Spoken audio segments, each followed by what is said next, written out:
অভিনয় ছাড়ার পর রিজিক নিয়ে প্রশ্ন, যা বললেন তামিম মৃধা। বর্তমান সময়ের জনপ্রিয় অভিনেতাদের একজন ছিলেন তামিম মৃধা। ইউটিউবার এবং গায়ক হিসাবেও ছিলেন প্রায় সমান জনপ্রিয়, কিন্তু অনেকদিন ধরেই শোবিজ অঙ্গন থেকে দূরে তিনি। পুরো দমে হাঁটছেন ধর্মের পথে। তার বাহ্যিক রূপেও এসেছে ব্যাপক পরিবর্তন। রাখছেন দাড়ি, প্রকাশ করছেন নানা ধরনের ইসলামিক কন্টেন্ট। তামিম মৃধাকে প্রায়ই সাক্ষাৎকারে দেখা গেলেও তার আলোচনার বিষয় থাকছে ইসলামিক বিষয়গুলো নিয়েই। এছাড়া রোজকার দিনে নিয়মিত ধর্মের কাজে মনোযোগী তিনি। অভিনয় ছেড়ে দেওয়ায় ভক্তদের কাছ থেকে রিজিক নিয়েও প্রশ্নের মুখে পড়েছেন তামিম। এবার তারই জবাব দিলেন তিনি।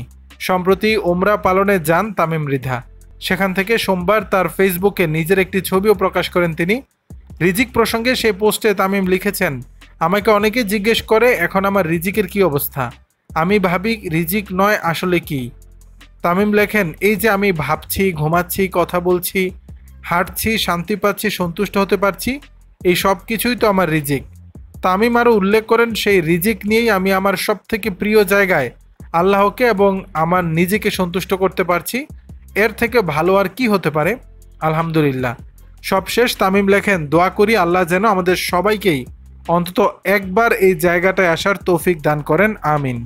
দর্শক, বিষয়টি নিয়ে আপনাদের মতামত জানাবেন নিচের কমেন্ট বক্সে।